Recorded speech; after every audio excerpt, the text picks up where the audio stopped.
Friends, let me tell you about a real mystery that no one has been able to solve, even today. It was November 1971. A small airplane took off from Portland, USA, heading to Seattle. The flight was very short, only about 30 minutes. There were 36 passengers and 6 crew members on board.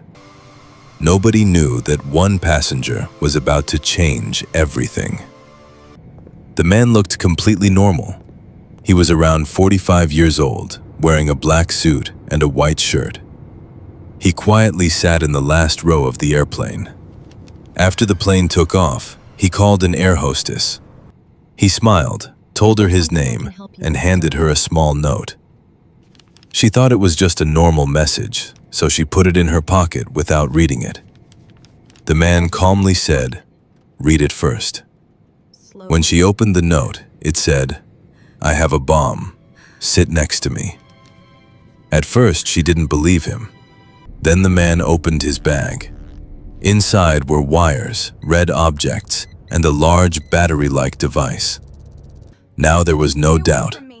The man made his demands.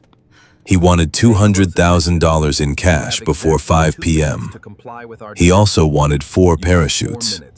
And when the plane landed, he wanted it to be refueled.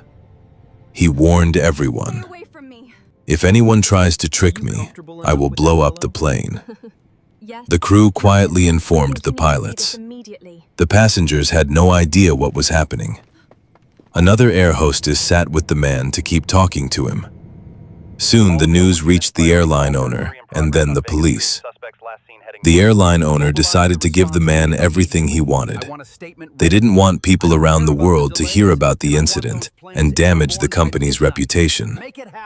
There was one problem. Collecting $200,000 in cash would take time, but the flight was only 30 minutes long. So the pilots were told to keep flying in circles above Seattle. The passengers were told that the plane had a small technical problem, so the flight would be delayed. No one became suspicious. Finally, at about 5:45 p.m., the plane landed. It was parked far away from the main airport area. A man brought the money and the parachutes. After receiving everything, the hijacker released all the passengers and most of the crew. He kept only one air hostess on board. The plane was refueled and took off again. Now only the pilots, one air hostess, and the mysterious man were left on the plane. The man gave new instructions. He wanted to fly toward Mexico City. He told the pilots to fly at only 10,000 feet and as slowly as possible. The pilots explained that there wasn't enough fuel to fly that far, but the man didn't care. Then came the most unbelievable moment. He told the air hostess to go into the cockpit and lock the door. Now he was alone in the back of the plane. A few minutes later, a warning light turned on in the cockpit. It showed that the rear stairs had been opened. At that time, airplanes had stairs at the back that could open while flying. The man used those stairs. He put on a parachute, tied the bag of money to himself, and jumped into the dark night. The pilots didn't see him because they were inside the cockpit. They only noticed that the back of the plane suddenly became lighter and lifted upward. They had to stabilize the aircraft. Later, the plane landed safely in Reno, Nevada. The police searched the entire airplane, but the mysterious man was gone. The only things they found were a black tie, pieces of a parachute, and some cigarette butts. The investigation continued for 45 years. Even today, this remains the only unsolved airplane hijacking in American history. No passengers were hurt. Most passengers never even knew they had been hijacked, and the mysterious man was never found. Now the big question is, did the man survive or not? Before answering that, here's something interesting. After this hijacking, several other people tried to copy the same plan. One man even jumped from a plane at twice the speed and survived. Another jumped during winter onto snow and also survived without serious injuries. The only difference was that both of them were later caught, so the world learned their stories. But the man we're talking about simply disappeared. The biggest problem for investigators was the weather that night. It was dark, raining heavily, and the wind was blowing at more than 300 kilometers per hour. The area where he jumped was full of thick forests, lakes, and deep valleys. At first, experts believed that surviving such a jump was almost impossible. If he had landed in a lake, the freezing water could have made him unconscious within minutes. The police searched the area from house to house. Boats were used. Even a submarine searched the bottom of a nearby lake. But they found no body, no money, and no clear evidence. Before handing over the ransom, investigators had written down the serial numbers of every dollar bill. The list was sent to banks and casinos across the country. If anyone tried to spend the money, the police would know immediately. A reward was offered for 3 years, but not a single bill appeared. Then, 8 years later, the case took an unexpected turn. A pilot who had been flying behind the hijacked plane that night told investigators that they had searched the wrong area. According to him, the real jump location was in a different direction. Just a few months later, an 8-year-old boy found some old dollar bills on a riverbank. The serial numbers matched the ransom money, but it was only a few $1,000s, a very small part of the total amount.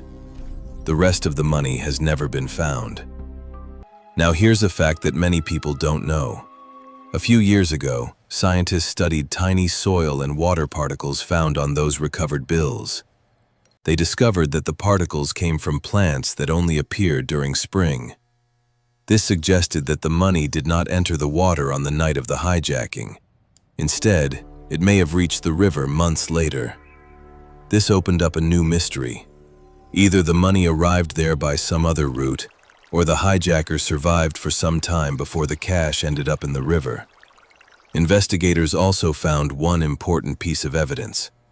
The hijacker had left behind his black tie. Years later, scientists examined it with modern technology. They found tiny metal particles on the tie. The tie itself was an ordinary store-bought tie, but those metal particles were commonly found in factories that supplied materials to major aircraft manufacturers. This led investigators to believe that the man may have worked in the aviation industry, or perhaps he was an engineer who knew airplanes very well. Over the years, hundreds of suspects were investigated. Some stories were very interesting. One former military man was caught hijacking another airplane using a very similar method. But investigators later confirmed that he was at home with his family on the night of the original hijacking, so he was ruled out. Another man remained a suspect for many years. He looked very similar to the police sketch. He even joked that he might be the famous hijacker. A book and a documentary were made about him, but no solid evidence was ever found. He passed away a few years ago. More recently, a researcher claimed that the metal particles on the tie matched materials from a specific factory. He believed that one engineer who worked there could be the strongest suspect. However, that engineer also died many years ago. And once again, no final proof has ever been found. So, even today, the mystery remains. No one knows who the man really was. No one knows where he came from. And no one knows what happened to him after that jump. Did he survive and spend the rest of his life in secret? Or did he die that very night somewhere deep in the forest or river? Even after all these years, nobody knows the answer. What do you think? Did the mysterious hijacker survive? Let me know your thoughts in the comments below.